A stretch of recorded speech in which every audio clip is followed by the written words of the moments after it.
خلیفہ کے ہم ہیں خلیفہ ہمارا، وہ دل ہے ہمارا آقا ہمارا، ہمارا ہمارا خلیفہ ہمارا، وہ دل ہے ہمارا آقا ہمارا، وہ دل ہے ہمارا آقا ہمارا۔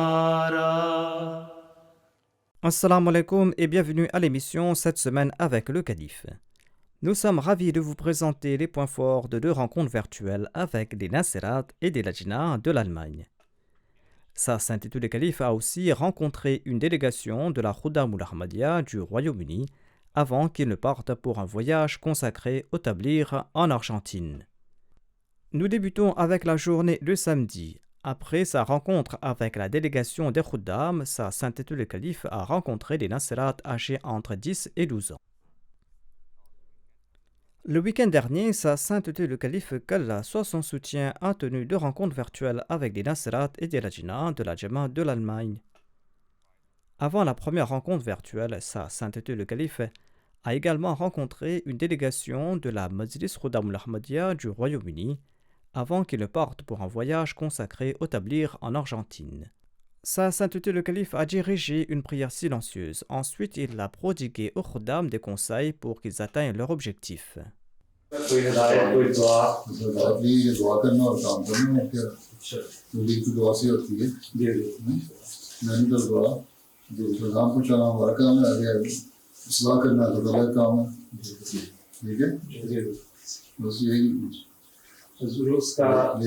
کرنا کام بس جا رہے ہیں سیریں کرنے گزارے نہ دیکھتے رہنا کام کرتے رہنا گزارے دیکھنے کے لیے ایکسٹرا ٹائم دے لینا دعا کر لو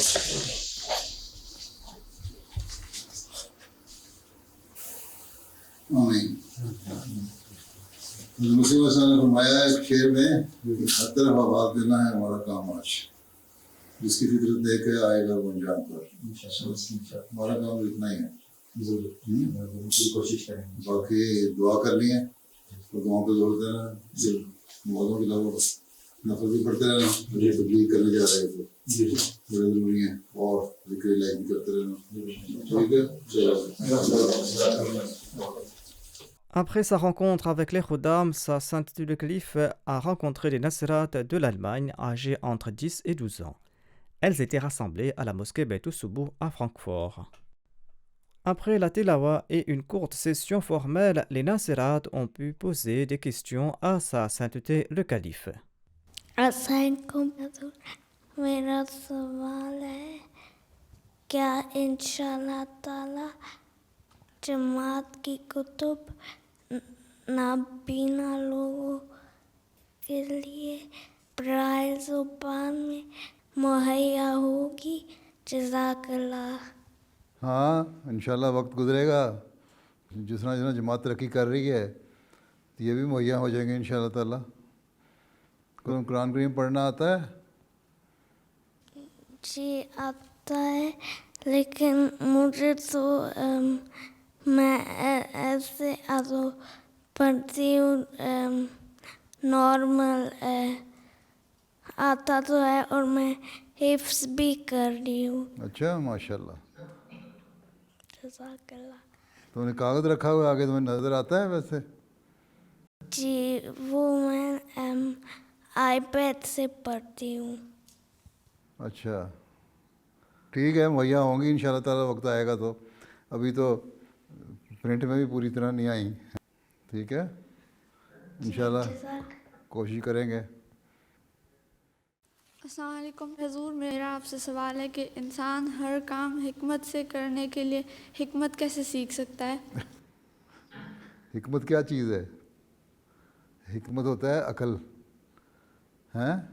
اپنی عقل کو استعمال کرو، عقل بڑھتی ہے علم حاصل کرنے سے بھی، ٹھیک ہے؟ علم حاصل کرو، اور جب علم حاصل کرو گے تو اس بات میں تمہارے اندر زیادہ اس کو سمجھنے کی صلاحیت پیدا ہوگی، اور جب سمجھنے کی صلاحیت پیدا ہو جاتی ہے کسی چیز کو، پھر اس کا جواب بھی حکمت سے دینے کی صلاحیت پیدا ہو جاتی ہے، ٹھیک ہے؟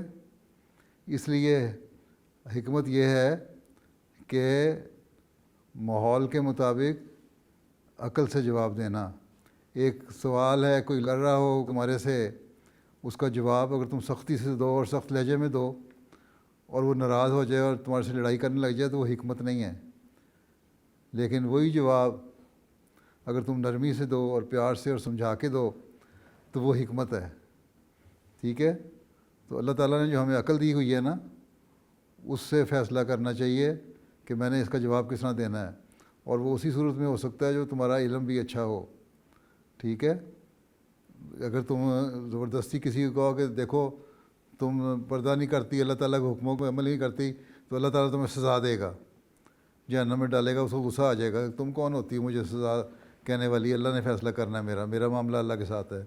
اگر یہی بات کسی کو پیار سے کہو کہ میں تو پردہ اس لیے کرتی ہوں، میں تو حجاب اس لیے لیتی ہوں کہ اللہ تعالیٰ کا حکم ہے کہ اس پہ عمل کرو، تو میں تو اپنی دین کی تعلیم کرنے کے لیے کرتی ہوں، تو یہ حکمت سے سمجھا بھی دیا اسے اور لڑائی بھی نہیں ہوئی. ٹھیک ہے؟ حکمت کا مطلب یہ ہوتا ہے کہ عقل استعمال کرتے ہوئے کسی بات کا جواب دینا جس سے نتیجہ بہتر نکلے. لیکن حکمت کا یہ مطلب نہیں ہے ڈر جانا. اگر کوئی تمہیں کہے کہ تم احمدی ہو اور تم کہو کہ نہیں، حکمت کا تقاضا یہی تھا کہ میں وہاں مجھے لوگ مذاق اڑائیں گے تو میں کہہ دوں میں احمدی نہیں ہوں، تو یہ نہیں حکمت. کہاں اللہ تعالیٰ کے فضل سے مجھے اللہ میاں نے توفیق دی کہ میں نے زمانے کے امام کو مان لیا صلی اللہ علیہ وسلم کی پیشگوئی کے مطابق. ٹھیک ہے؟ تو یہ جواب ہے. حکمت کا مطلب خوف بھی نہیں ہے. حکمت کا مطلب یہ ہے کہ عقل سے ایک ایسا جواب دینا جس کا برا نتیجہ نہ نکلے. ٹھیک؟ لیکن جہاں ایمان کا سوال آتا ہے وہاں ایمان کو نہیں چھپانا، وہاں ڈر کے مارے خوف زدہ ہو کے نہیں کہنا کہ یہ حکمت تھی، کہ میں نے ڈر کے مارے کہہ دیا میں احمدی نہیں ہوں، یا نماز کا وقت آیا تو میں نے کہہ دیا کوئی بات نہیں ہم نہیں پڑھتے نماز. ایسی باتیں نہیں ہیں. جہاں دین کا معاملہ ہے وہاں غیرت دکھانی ہے. جہاں کسی بات کو کرنے کا معاملہ ہے، دوسرے کو سمجھانے کا معاملہ ہے، وہاں حکمت سے بات کرنی ہے. ٹھیک ہے؟ میرا سوال ہے کہ ایک مشکل وقت میں سے انسان کیسے گزر سکتا ہے جب اس کو محسوس ہو رہا ہو کہ وہ اپنا ایمان کھو رہا ہے، اور وہ ایمان کو کیسے واپس حاصل کر سکتا ہے؟ ایمان ضائع اگر ہو رہا ہے تو اس کا مطلب یہ ہے کہ اللہ تعالیٰ سے جو تعلق ہے وہ صحیح نہیں ہے. ایمان مضبوط کرنے کے لیے ضروری ہے کہ تمہیں پتہ ہو کہ اللہ تعالیٰ ہے. اس لیے مسیح نے فرمایا کہ ایک تو پہلے کہ غیب پہ ایمان ہونا چاہیے، ایک یہ یقین ہونا چاہیے کہ اللہ تعالیٰ ہے اور اس کے ہاتھ میں سب طاقتیں ہیں. پھر وہ کس طرح ہے اس کی تلاش کرو. کل ہی میں نے خطبے میں بیان کیا تھا نا حضرت مسلم موعود رضی اللہ عنہ کا واقعہ کہ وہ 11 سال کے تھے تو ان کو خیال آیا کہ میں کیوں احمدی ہوں، پھر میں کیوں مسلمان ہوں، میں کیوں اللہ تعالیٰ پہ یقین کرتا ہوں. پھر انہوں نے سوچنا شروع کیا اور ایک رات اللہ تعالیٰ نے ان کو سکھانا تھا، اس لیے آسمان پہ چمکتے ہوئے ستارے دیکھ کے ہی ان کو پتہ لگ گیا کہ دیکھو یہ جو ستارے ہیں اس کے پیچھے اور ستارے ہیں، سیارے ہیں، ایک کائنات ہے، ایک کائنات کے بعد دوسری کائنات ہے، اتنی لاکھوں کائناتیں ہیں. سائنسدان کہتے ہیں ہمیں پتہ ہی نہیں کتنی کائناتیں ہیں. تو جب ان کو پتہ نہیں ہے، لامحدود ہے، تو پھر اللہ تعالیٰ کی طاقت بھی اسی طرح لامحدود ہے. تو جب یہ پتہ لگ جائے کہ اللہ تعالیٰ ہے تو پھر یہ بھی پتہ لگنا چاہیے کہ اللہ تعالیٰ جو نبی بھیجتا ہے ہماری اصلاح کے لیے وہ بھی سچے ہیں. اور پھر اس زمانے میں جو حضرت صلی اللہ علیہ وسلم کو بھیجا، قرآن کریم میں دیکھو بہت ساری پیشگوئیاں. اگر دیکھو تم لوگ نماز نہیں پڑھتے، اللہ سے دعا نہیں کرتے رو رو کے اپنے ایمان کی مضبوطی کے لیے، تو پھر تو ایمان ضائع بھی ہوتا ہے. پھر اگر قرآن کریم نہیں پڑھتے اور قرآن کریم کو سمجھ کے نہیں پڑھتے، اس میں سے حکم نہیں نکالتے جو ایمان کو مضبوط کرنے والے ہوں، تو پھر بھی ایمان کمزور ہوتا ہے. پھر اس زمانے میں حضرت مسیح موعود علیہ السلام نے ہمیں بہت سارا لٹریچر دیا ہے، اس میں جو آسان باتیں ہیں ایمان مضبوط کرنے کے لیے اگر ہم وہ پڑھیں تو ہمارا علم بڑھے گا اور علم کے ساتھ ہمارا ایمان بھی بڑھے گا. تو یہ چیز تو محنت سے ہوتی ہے. اللہ تعالیٰ نے قرآن شریف میں یہی کہا ہے والذین جاہدوا فینا، جو میرے راستے میں جہاد کرتے ہیں ان کو میں صحیح راستے دکھاتا ہوں.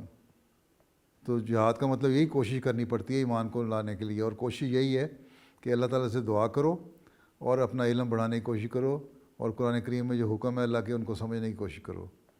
ٹھیک ہے، اس عمر میں یہ کوشش کرنی شروع کر دینی چاہیے، 12 سال کی عمر میں.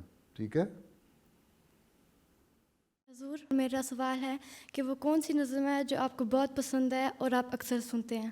ہر نظم جو اچھی پڑھی ہوتی ہے مجھے اچھی لگتی ہے. باقی حضرت مسیح علیہ السلام کی نظمیں ہیں سب سے اچھی، کلام محمود کی نظمیں بہت ساری، در عدن کی نظمیں ہیں، اور بہت ساری شاعروں کی نظمیں ہوتی ہیں. کسی دن کسی چیز کا موڈ ہو جاتا ہے، کبھی سننے کا اگر وقت ملے تو وقت ہی نہیں ملتا نظمیں سننے کے لیے بیٹھ کر. ٹھیک ہے. جزاک اللہ. تم کون سی سنتی ہو نظم؟ بہت ساری سنتی ہوں، جیسے خلیفہ کے ہم ہیں یا خلیفہ دل ہمارا ہے. در سمین کی نظمیں پڑھا کرو اور کلام محمود کی نظمیں پڑھا تو تمہارا اس سے ایمان بھی بڑھے گا. ٹھیک ہے. یہ تو عارضی جوش پیدا کرنے کے لیے نظمیں جو ہوتی ہیں وہ تو ہیں، لیکن ایمان بڑھانے کے لیے بھی امام کا کلام، جو زمانے کا امام مسیح علیہ السلام اور پھر خلفاء کا کلام جو ہے نا اس کو بھی پڑھنا چاہیے، اس سے ایمان میں ترقی ہوتی ہے. ٹھیک ہے. جی جزاک اللہ. چلو اللہ حافظ. السلام علیکم حضور. جاپان، کوریا اور چین میں سلام کرتے وقت جھکتے ہیں. میرا سوال ہے کہ اگر ہم ادھر جائیں تو اس طرح جھکنا شرک کہلائے گا، کیونکہ انسان کے سامنے جھکنا جائز نہیں ہے. ان کا ایک ٹریڈیشن ہے، ان کا سلام کرنے کا ایک طریقہ ہے، وہ یوں سر جھکا کے سلام کرتے ہیں. ہمارے ایشیا میں بھی رواج ہے، پاکستان میں بھی، انڈیا میں بھی ہیں، اور کہ ہم بعض سینے پہ ہاتھ رکھ کے یوں جھک کے سلام کر دیتے ہیں، السلام علیکم کہتے ہیں، ساتھ سینے پہ ہاتھ رکھ کے کہہ دیتے ہیں. تو وہ کوئی شرک تو نہیں ہوتا. ٹھیک ہے. ویسے بھی ان کی ٹریڈیشن، ان کا سلام کا طریقہ ہے، وہ یوں جھکتے ہیں، کوئی عبادت کے لیے جھکتے، وہ اگلے کو خدا سمجھ کے لیے تو نہیں جھک رہے ہوتے کہ اس سے میں نے کچھ لینا ہے یا میں مانگ رہا ہوں. وہ تو ایک کرٹسی کا اظہار ہے کہ دکھائی جا رہی ہے کہ کس طرح ہم آپ کو عزت دیتے ہیں، احترام دیتے ہیں، اور سلام کا ایک طریقہ ہے. تو جاپان وغیرہ میں اور بہت ساری جگہ جب عورتیں آتی تھیں سلام کرنے کے لیے تو میں ہاتھ تو نہیں ملاتا نا عورتوں سے، تو میں جھک کے ذرا سا آگے ہو کے السلام علیکم کہہ دیتا ہوں. اس سے وہ ان کو ہو جاتا ہے کہ ہماری عزت افزائی ہو گئی. تو اصل چیز تو یہ ہے کہ عقلی کی عزت کرنا. اور ایک اصول یاد رکھو، آن صلی اللہ علیہ وسلم نے فرمایا کہ انما الاعمال بالنیات، کہ اعمال کا دار و مدار نیتوں پر ہے. اگر تمہاری نیت کسی کے سامنے جھکنے کی اس لیے ہے کہ تم اس سے مانگو اور اس کو خدا سمجھ رہی ہو تو وہ شرک ہے. اگر صرف یہ کرٹسی ہے اور یہ کرٹسی دکھانے کے لیے، اس کو عزت دینے کے لیے یوں کر کے ہلکا سا سر جھکا دیا آگے، یا طرح سے کمر کو بھی خم کر دیا، جھکا دیا، تو اس میں کوئی حرج نہیں ہے، کوئی شرک نہیں ہے. یہ میرا سوال ہے کہ لاہوری جماعت ہم سے علیحدہ کیوں ہوئی تھی؟ فرق یہ ہے کہ لاہوری جماعت جو ہے وہ لوگ کہتے تھے، حضرت خلیفہ اول کے زمانے میں بھی یہی تھا، شروع ہو گیا ان کا سلسلہ. وہ کہتے تھے کہ جو خلافت ہے وہ انجمن کے ماتحت ہونی چاہیے، اور انجمن کے جو تھے افسران وہ کہتے تھے ہم جماعت کو چلائیں، سارے فائدے اٹھانا چاہتے تھے. حضرت خلیفہ اول نے فرمایا تھا کہ خلیفہ وقت کے کل اللہ تعالیٰ نے اختیار دیے ہیں اور یہی اسلامی طریقہ ہے، تو انجمن کے ماتحت نہیں ہو سکتا خلیفہ. خیر اس وقت تو انہوں نے برداشت کر لیا، حضرت خلیفہ اول کے 6 سال کا زمانہ.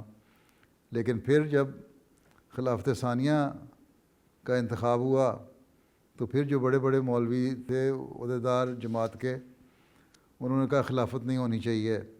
اور ان کو یہ شک تھا کہ مرزا بشیر الدین محمود احمد خلیفہ منتخب ہو جائیں گے، اس لیے انہوں نے شور مچا دیا کہ ہم خلافت نہیں مانتے. حضرت خلیفہ ثانی حضرت مرزا بشیر الدین نے کہا کہ خلافت تو بہرحال ہونی چاہیے، تمہیں یہ اگر شک ہے کہ میں خلیفہ بنوں گا تو مجھے کوئی خواہش نہیں خلیفہ بننے کی. اگر تم چاہتے ہو تمہارے میں سے کسی ایک کو ہم خلیفہ مان لیتے ہیں، لیکن ہوگی خلافت ہی، جس پہ ہم اکٹھے ہو جائیں، چاہے وہ مولوی محمد علی صاحب ہوں یا کوئی اور ہو، کسی ایک کو ہم خلیفہ مان لیتے ہیں. تو انہوں نے کہا نہیں ہمیں پتہ ہے کہ جماعت والوں نے آپ کو ہی بنانا ہے. تو اس لیے انہوں نے خلافت سے انکار کر دیا. اور اللہ تعالیٰ نے تو یہ وعدہ کیا تھا کہ خلافت قائم ہوگی حضرت مسیح علیہ السلام کے بعد. اور یہی حضرت مسیح علیہ السلام نے اپنے رسالہ جو الوصیت تھا نا، جب وصیت کی اسکیم شروع فرمائی ہے نا تحریک، اس وقت اس میں بھی یہ فرمایا تھا کہ میرے بعد خلافت ہوگی،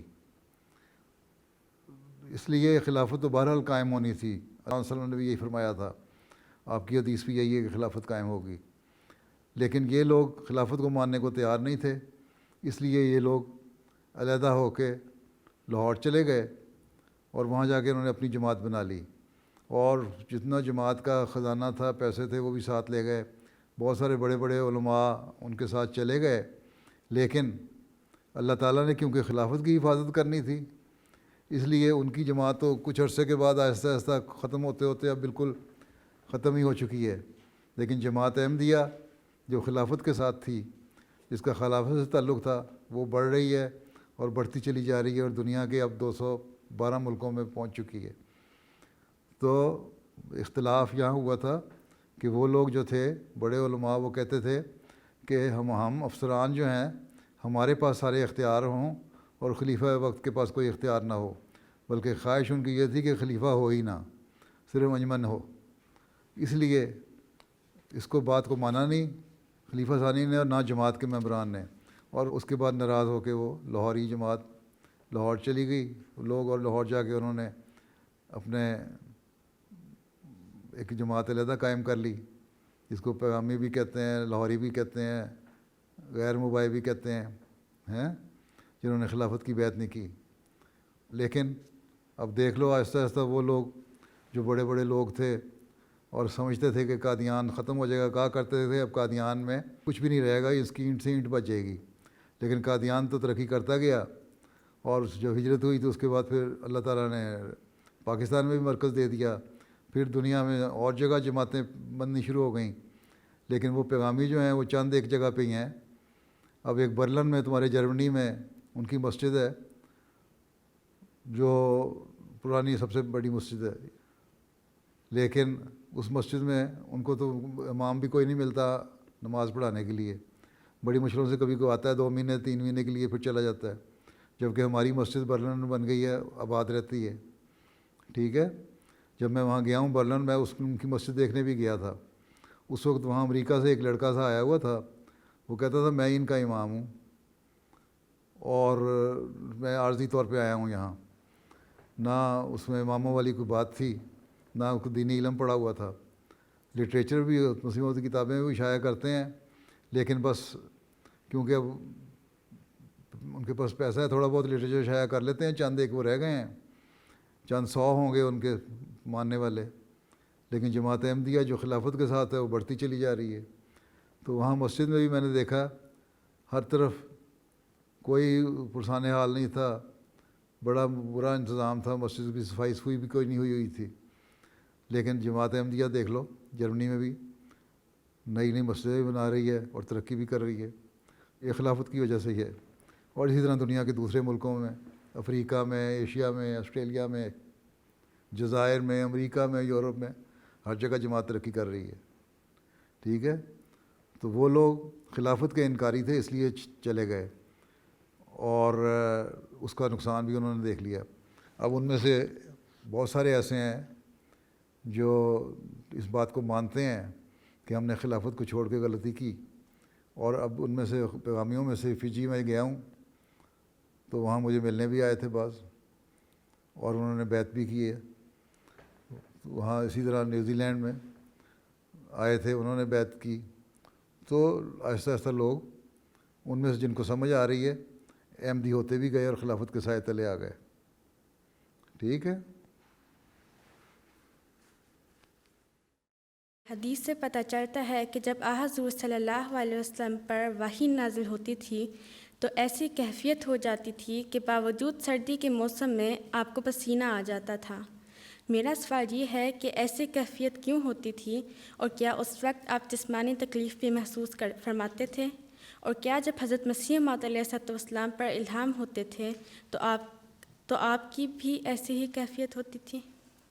جب وہی فرشتے لے کے آتے ہیں تو وہ ایک ایسا وقت ہوتا ہے کہ وہ اللہ تعالیٰ کے جلال اور عظمت کا خوف نبیوں کو سب سے زیادہ ہوتا ہے، اور جب فرشتے پیغام لے کے آ رہے ہوتے ہیں تو اس کا بوجھ اتنا زیادہ ہوتا ہے کہ انسان کانپ کے رہ جاتا ہے، اور جس کو جو صحیح فہم ہو، ادراک ہو اس چیز کا اس کو سب سے زیادہ اس کا احساس ہوتا ہے. تو حضرت صلی اللہ علیہ وسلم جو کیفیت ہوتی تھی وہ اس لیے ہوتی تھی کہ اللہ تعالیٰ کی یہ وحی نازل ہوئی ہے اور اس وقت لگتا تھا کہ ٹنوں بوجھ آپ فرماتے ہیں کہ میرے لگتا تھا میرے اوپر پڑ گیا ہے, اور فرشتے وہ پیغام لے کے آتے تھے. اس وحی کا بوجھ ہی اتنا ہوتا ہے کہ وہ انسان اس سے کانپ جاتا ہے دل, جس کو صحیح اللہ تعالیٰ کا کہ وجود کا ادراک ہو, اور نبیوں کو سب سے زیادہ اس کا ہوتا ہے. اس لیے ایسی حالت ہوتی تھی. اور یہی حضرت مسیح علیہ السلام پہ بھی جب الہامات کی کیفیت طاری ہوتی تھی تو آپ پہ بھی گو اس مقام پہ تو نہیں پہنچ سکتے جہاں حضرت صلی اللہ علیہ وسلم پہنچے تھے, لیکن آپ پر بھی ایسی کیفیت طاری ہو جاتی تھی کہ آپ کا جسم جو تھا وہ بہت زیادہ کانپنے لگ جاتا تھا, اور ایک ایسی کیفیت پیدا ہو جاتی تھی کہ لگتا تھا کہ کوئی الہام ہو رہا ہے. جتنا زوردار الہام ہوتا تھا اتنی زیادہ آپ کی جسمانی کیفیت ہوتی ہے, اور تھوڑی دیر کے لیے پھر کمزوری بھی رہتی ہے, پھر وہ کیفیت جاتی رہتی ہے. ٹھیک ہے, جزاکم اللہ واسن جزا. چلو پھر وقت ختم ہو گیا. صدر صاحب بیٹھی ہیں؟ جی. اچھا, گھنٹہ ہو گیا آپ کا پورا. میرا خیال ہے سوال بھی آپ کے تقریباً ہو ہی گئے ہیں سارے. جی جزاکم اللہ. چلو پھر اللہ حافظ. السلام علیکم ورحمۃ اللہ وبرکاتہ. السلام علیکم.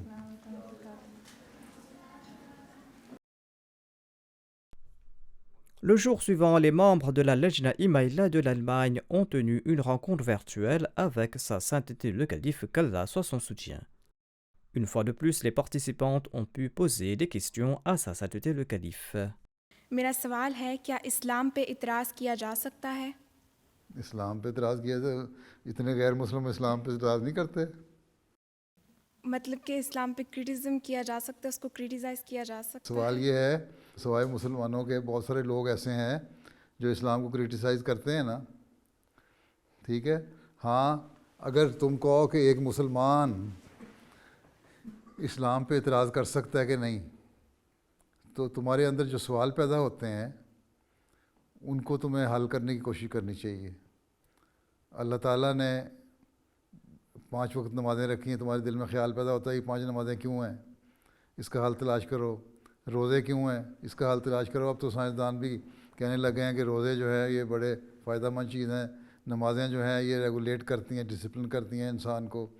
اور خدا تعالیٰ کی ذات پہ سوال ہے یا اور بہت سارے احکامات پہ سوال ہیں, پردے پہ سوال ہے, ہر ایک کا جواب تلاش کرنا چاہیے. ٹھیک ہے, ابھی میں نے جمعہ کے خطبے میں ہی حضرت مسلم موعود کا حوالہ پڑھا تھا نا, تم نے سنا تھا خطبہ؟ حضرت مسلم موعود یہی کہا تھا نا, جب میں 11 سال کا تھا تو مجھے اعتراض پیدا ہوا کہ اللہ تعالیٰ کا کیا ثبوت ہے ہونے کا, پھر حضرت صلی اللہ علیہ وسلم کے سچا ہونے کا کیا ثبوت ہے, حضرت مسیح علیہ السلام کے سچا ہونے کا کیا ثبوت ہے, اسلام کی سچائی کا کیا ثبوت ہے. تو اس پہ میں نے پھر سوچنا شروع کیا, اور پھر مجھے جب اللہ تعالیٰ کی ذات کے متعلق پتہ لگ گیا کہ وہ ہے اور ثابت ہو گیا, پھر مجھے سمجھ آ گئی کہ حضرت صلی اللہ علیہ وسلم بھی اللہ تعالیٰ کے رسول ہیں, اور حضرت مسیح علیہ السلام بھی آپ کی اتباع میں آئے ہیں اس زمانے کی اصلاح کے لیے. تو سوال پیدا ہوتے ہیں انسان کے دل میں, پڑھے لکھے دل میں, لیکن اس اعتراض پہ کو اعتراض برائے اعتراض کر کے پھر صرف اس پہ خاموش نہیں ہو جانا چاہیے, بلکہ جس طرح حضرت مسلم نے کہا میں نے تحقیق کی, میں نے جستجو کی, اور میں نے کہا میں یہاں سے نہیں اٹھوں گا جب تک مجھے جواب نہیں مل جاتے.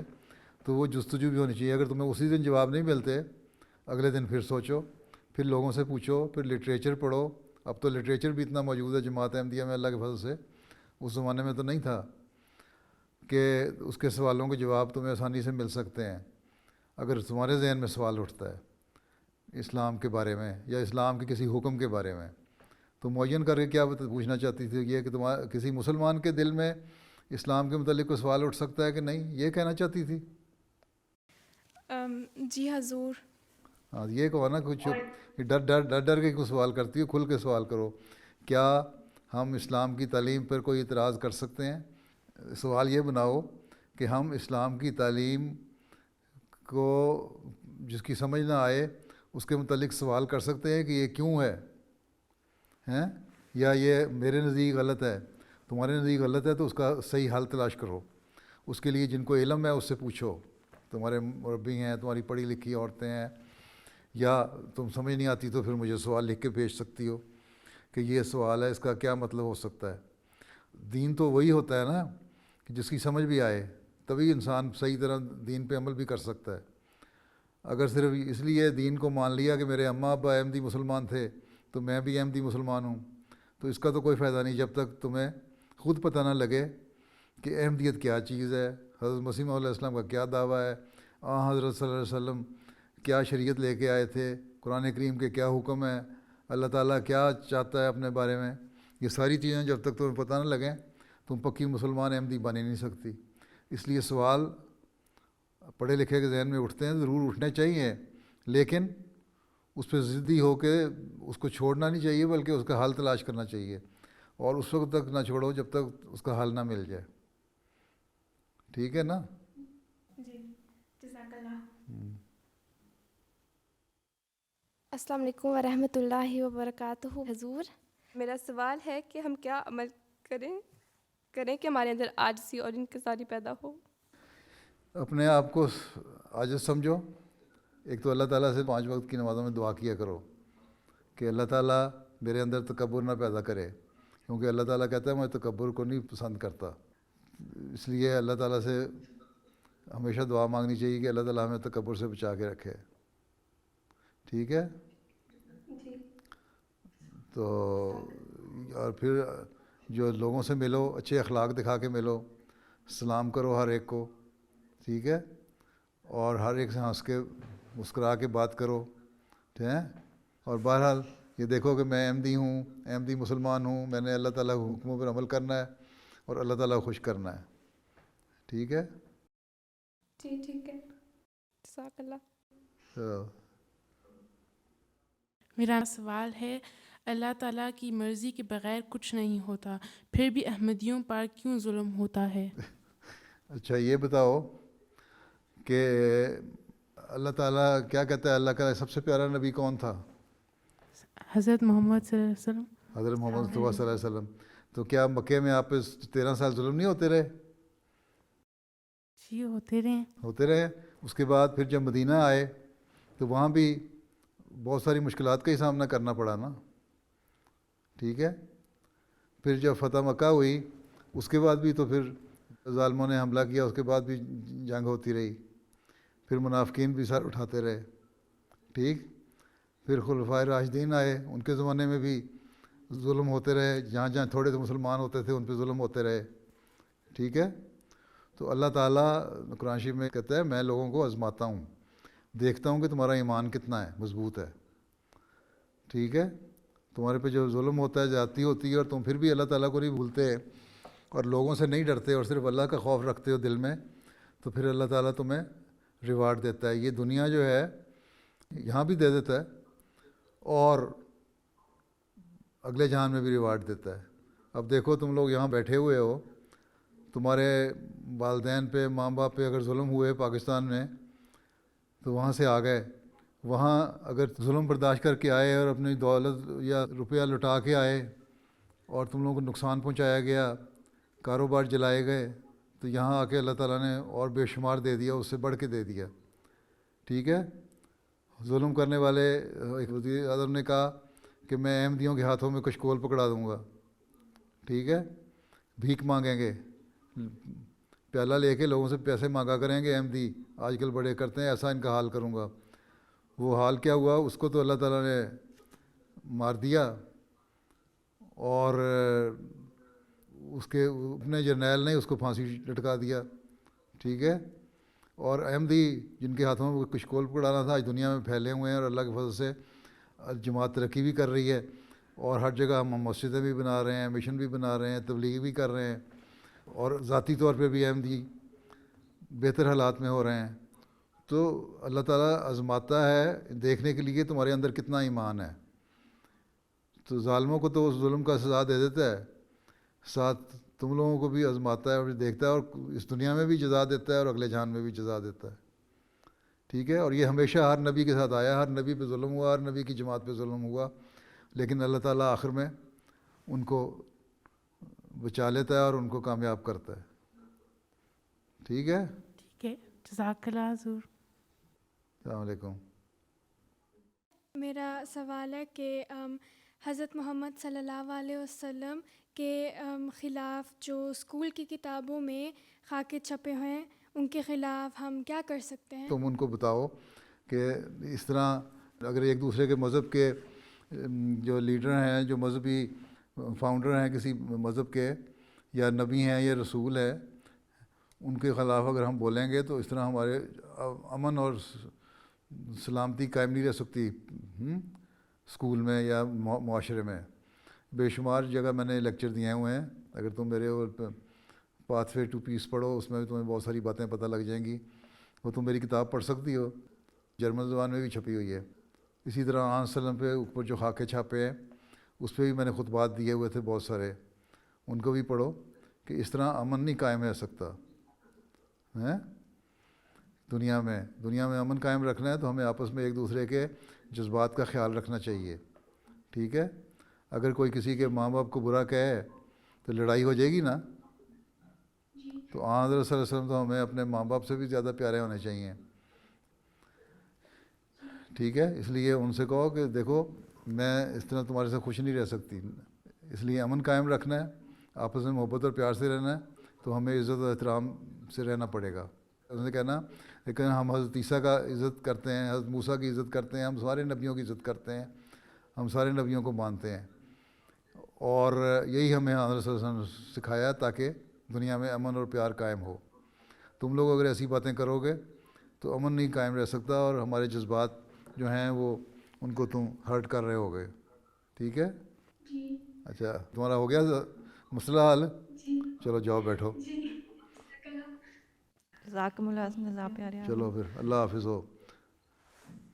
وعلیکم السلام۔ السلام علیکم، اللہ حافظ، السلام علیکم۔ C'était là les points forts de quelques activités du calife le week-end dernier. Nous terminons maintenant par le résumé du sermon du vendredi.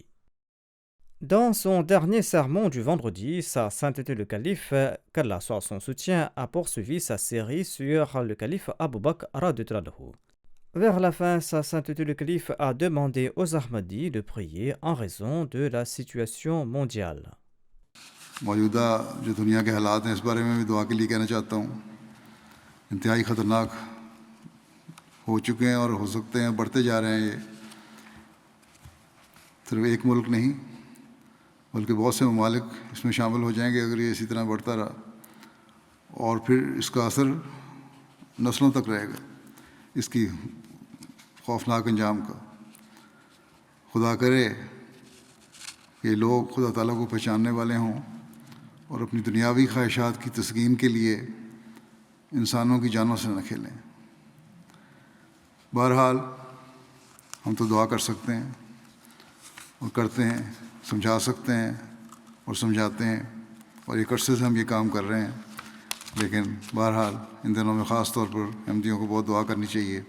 اللہ تعالیٰ جنگ کی جو حالات ہیں، خوفناک حالات اور تباہ کاریاں جو ہیں، جو ان کا تصور بھی انسان نہیں کر سکتا، ایسی تباہ کاریاں ہو سکتی ہیں، اللہ تعالیٰ ان سے انسانیت کو بچا کے رکھے۔